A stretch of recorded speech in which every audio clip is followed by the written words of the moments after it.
ओंकारेश्वर।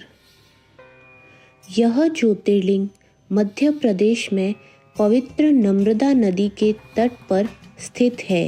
इस स्थान पर नर्मदा के दो धाराओं में विभक्त हो जाने के बीच एक टापू सा बन गया है। इस टापू को मांधाता पर्वत या शिवपुरी कहते हैं। नदी की एक धारा इस पर्वत के उत्तर और दूसरी दक्षिण होकर बहती है। दक्षिण वाली धारा ही मुख्य धारा मानी जाती है। इसी मांधाता पर्वत पर श्री ओंकारेश्वर ज्योतिर्लिंग का मंदिर स्थित है। पूर्व काल में महाराजा मांधाता ने इसी पर्वत पर अपनी तपस्या से भगवान शिव को प्रसन्न किया था। इसी से इस पर्वत को मांधाता पर्वत कहा जाने लगा। इस ज्योतिर्लिंग मंदिर के भीतर दो कोठरियों से होकर जाना पड़ता है। भीतर अंधेरा रहने के कारण यहाँ निरंतर प्रकाश जलता रहता है। ओंकारेश्वर लिंग मनुष्य निर्मित नहीं है, स्वयं प्रकृति ने इसका निर्माण किया है। इसके चारों ओर हमेशा जल भरा रहता है। संपूर्ण मांधाता पर्वत ही भगवान शिव का रूप माना जाता है। इसी कारण इसे शिवपुरी भी कहते हैं। लोग भक्ति पूर्वक इसकी परिक्रमा करते हैं। कार्तिकी पूर्णिमा के दिन यहाँ बहुत भारी मेला लगता है। यहाँ लोग भगवान शिव जी को चने की दाल चढ़ाते हैं। रात्रि की शिव आरती का कार्यक्रम बड़ी भव्यता के साथ होता है। तीर्थयात्रियों को इसके दर्शन अवश्य करने चाहिए। इस ओंकारेश्वर ज्योतिर्लिंग के दो स्वरूप है। एक को ममलेश्वर के नाम से जाना जाता है। यह नर्मदा के दक्षिण तट पर ओंकारेश्वर से थोड़ी दूर हटकर है। पृथक होते हुए भी दोनों की गणना एक में ही की जाती है।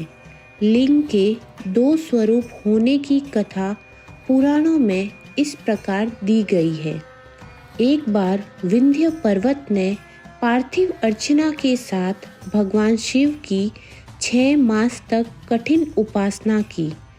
उनकी इस उपासना से प्रसन्न होकर भूत भावन शंकर जी वहाँ प्रकट हुए। उन्होंने विंध्य को उनके मनोवांछित वर प्रदान किए। विंध्याचल की इस वर प्राप्ति के अवसर पर वहाँ बहुत से ऋषिगण और मुनि भी पधारे। उनकी प्रार्थना पर शिवजी ने अपने ओंकारेश्वर नामक लिंग के 2 भाग किए। एक का नाम ओंकारेश्वर और दूसरे का नाम अमलेश्वर पड़ा। दोनों लिंगों का स्थान मंदिर पृथक होते भी दोनों की सत्ता और स्वरूप एक ही माना गया है। शिव पुराण में इस ज्योतिर्लिंग की महिमा का विस्तार से वर्णन किया गया है। श्री ओंकारेश्वर और श्री ममलेश्वर के दर्शन का पुण्य बताते हुए नर्मदा स्नान के पावन फल का भी वर्णन किया गया है। प्रत्येक मनुष्य को इस क्षेत्र की यात्रा अवश्य करनी चाहिए। लौकिक पारलौकिक दोनों प्रकार के उत्तम फलों की प्राप्ति भगवान ओंकारेश्वर की कृपा से सहज हो जाती है।